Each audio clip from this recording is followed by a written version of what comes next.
Jira jirtu kabajamtoota fi daawwattoota carcar news oduulee biyya keessaa fi biyya alaa garagaraa yeroo wajjin wal qabatee qabannee dhiyaanneeti jirra. Hanga xumura qophii keenyaa nu faana turaa isinin jecha kallattumaan gara oduutti isin dabarsa. Obbo Jawaar Mohammad haadha warraa kootii fi daa'ima kootii waliin guyyaa tokkollee haasee hin beeku, kanaafuu torbeetti allama akkan isaan argadhuuf ajajni naaf haa kennamu jechuudhaan gaafatan. Kanumaan wal qabatee abukaatoon obbo Jawaar Mohammad fi Baqqalaa Garbaa hiriyootanii fi waahilan isaanii wal arguu dhorkamuu isaanii dubbataniiru. Kunis heerri biyyattii keewwata 21 hidhamtoonni mirga hiriyoota isaaniitiin daawwatamuu qabu jedhu kan sarbuudha jechuudhaan dhimma kana irratti manneen murtichaa ajaja akka kennuuf gaafataniiru.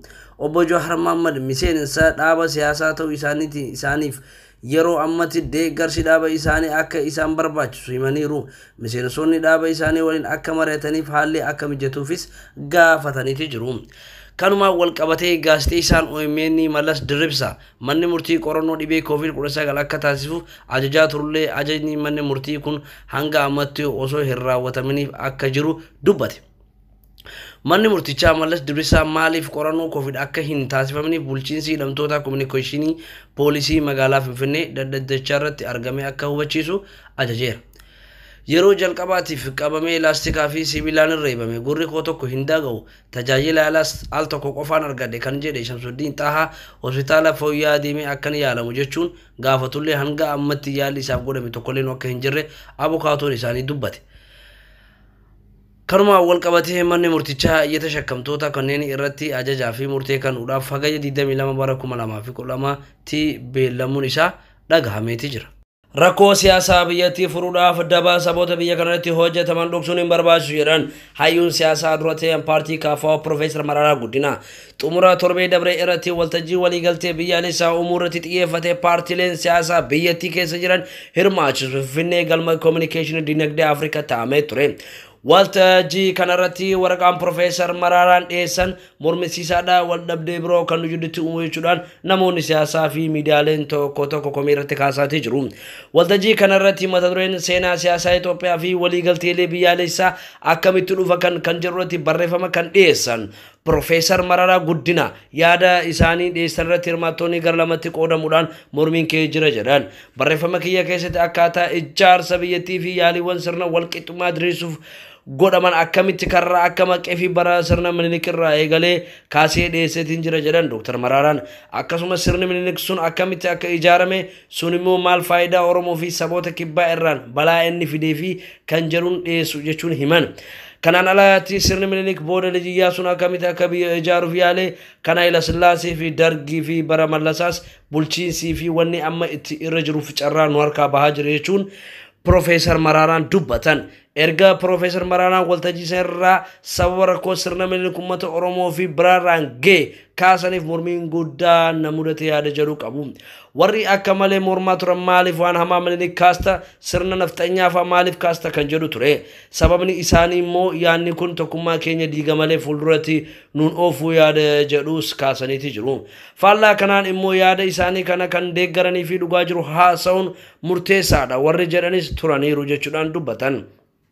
Seenaa ijaarsa Itoophiyaa irratti rakkoo ture akka kan warri hin feene waa lamarraa madda jedhu Profeesar Mararaan.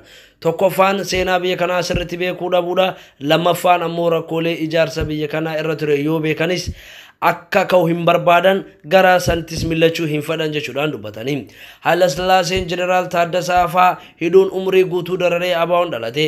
Kanaafuu tokko dhiibuun rakkoo dabalataa dhala malee fala hin fidu jechuunis itti himaniiti jiranii.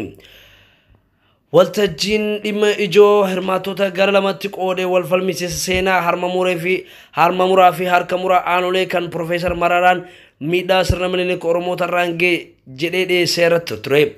Warri guyyaa sanfalmaa aanolee hin turre waan sobaa uume jedhanis deebisaa kana Dr. Mararaan laateefii jira. Aanoleen Finfinnee irraa kiiloomeetira 160 deemaa saba san gaafaddaa dachii kanarratti maaltu uume jedhaati baruu dandeessan jedhee deebiseetiif jira. Waltajjii san booda akkaataa miidiyaaleen itti dhiyeessan gara ofiin jedhanitti hiikanii xiinxaluunis himanii. Isaan garuu seenaa kana kitaabota hayyoonni sadarkaa Profeesaraa jiran barreessan kan sabummaa adda addaa qabanii fi muuxannoo siyaasaa ofii isaanii qaban irraa kan dhiyeessan ta'uu dubbatan. Rakkoo siyaasaa biyyattii furuudhaaf daba saboota biyya kanaa irratti hojjetaman dhoksuun hin barbaachisus jedhan Profeesar Mararaa Guddinaa.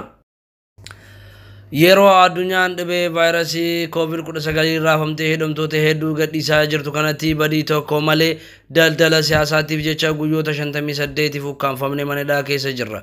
Namoonni hedduunis COVID-19 qabamanii rakkoo keessa jiran. Namoonni manni murtii mirga wabii eegeef akka bahaniif ajaja mana murtii kennameef mana hidhaa tokko keessaa baasanii gara mana hidhaa biraatti geeffamaa hidhamaa jiru. Manni murtii dhimma keenya bilisaan ilaalee murtii haqa qabeessa kennuu osoo qabu yeroo hunda beellama nutti qabu irraa kan ka'e furmaanni nuti arganne hin jiru jechuudhaan dubbatan. Uummanni keenya yeroo jijjiiramni dhufee jedhamee hafarfamaa jiru kanatti ammas kan waggoota duraanii caalaa dhumaa jiran. Kana malees nuti kan hidhamne taazaa artiista Haacaaluu Hundeessaa irratti waan argamne qofaaf jedhan. Kun kana ta'ee osoo jiru akka waan qabeenya namaa saamneetti herregni baankii keenya cufamee jira. Nu keessaa namoota maatii jiraachisantu jira. Fakkeenyaaf namni tokko haati manaa isaa mana yaalaatti opereeshinaan deessee akka malee dhiigni waan irraa dhangaleef dhukkubsattee mana yaalaa jirti. Hanqina maallaqaa waan qabduuf abbaan manaa ishee deeggarsa maallaqaa akka godhuuf gaafatee ture.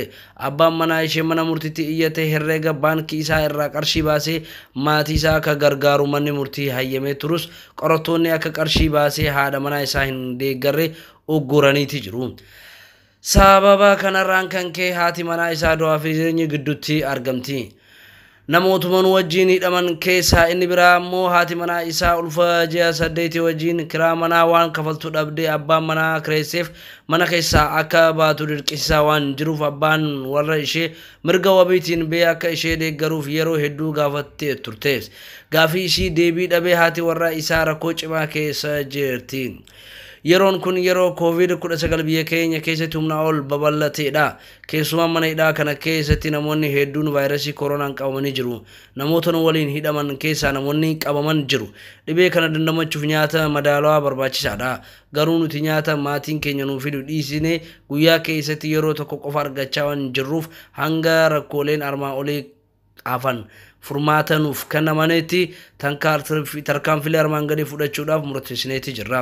Tokko nyaata mootummaa ta'e kan maatii irraa nuuf dhufu hin nyaannu. Lama maatii keenya wajjinis waliin agarru barbaannu.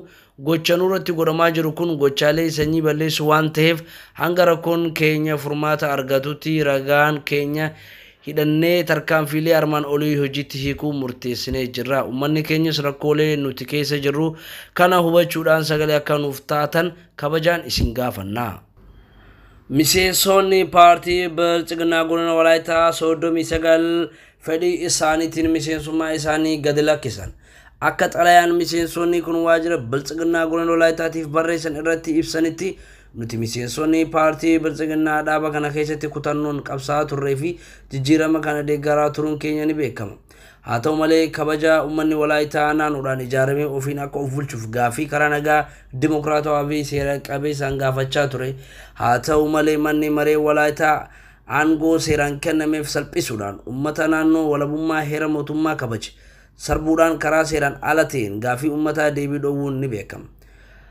Bakka bu'ummaa uummataa kan qaban hooggantoota godinaa fi jaarsolii biyyaa qeerroowwan falmattoota mirga namummaa miseensota dhaabaa akkasumas beektoota karaa kabajaa uummata keenyaa tuquun uummata keenya irratti hojii qaanessaa ta'e hojjetameera.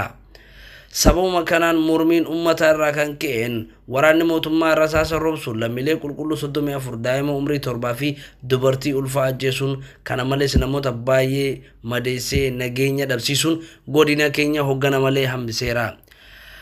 Kanumaaf namoota du'aniif gumaa amma kafalamutti hooggantoonni godinichaa fi kanneen biroo himannaan isaanii hamma addaan citutti gaafii namummaa gaafii uummata Walaayittaa hunda ta'uu hubatamee amma deebiin itti kennamutti ibsa sobaa mootummaan naannoo baasaa jiru ifatti amma dhiifama gaafatutti nuti hojjettoonni biiroo fayyaa godina Walaayittaa miseensummaa keessaa of baasuu keenya ibsinaa jechuudhaan dubbatan. Atileetiin beekamaan biyya Jamaikaa Usain Bolt guyyaa dhaloota isaa gannaa 34ffaa biyya dhaloota isaa Jamaikaatti torban dabre namoota walitti qabuudhaan wajjin kabaje. Sanbooda guyyaa sanbataa koronaa vaayirasiin qabamuu fi dhiisuu isaa baruuf qoratamee adda of baaseeti ture. Bakka bu'aan isaa CNN akka himanitti Bolt vaayirasichaan qabamullee garuu mallattooleen dhibichaa irratti hin mul'atan jedheeti jira. Usain Bolt otoo fiigicha hin dhaabin dura Olompika 8 injifateera. Dorgommii fiigicha shaampiyoona idil addunyaa 11 injifachuudhaan meetira 100 fi 200 irratti galmee addatti kan qabu atleet beekamaadha. Ministeerri muummee Jamaayikaa Andrew Holness taateen guyyaa dhaloota Bolt kabajuuf namoonni walitti qabanis akka poolisiin qoratee gabaasu dubbatan. Atleetiin Jamaayikaa Usain Bolt dorgommii fiigicha shaampiyoona idil addunyaa magaalaa Londanitti dorgomeen booda fiigicha dhiisee sooroma of baasuu isaa ni yaadatama. Usain Bolt dorgommii kubbaa miilaa irratti hirmaachuuf kilaba kubbaa miilaa Awustiraaliyaa tokko wajjin shaakala bara 2018 keessa jalqabuun isaa ni beekama. Boodara dhaabuun isaatis ni yaadatama.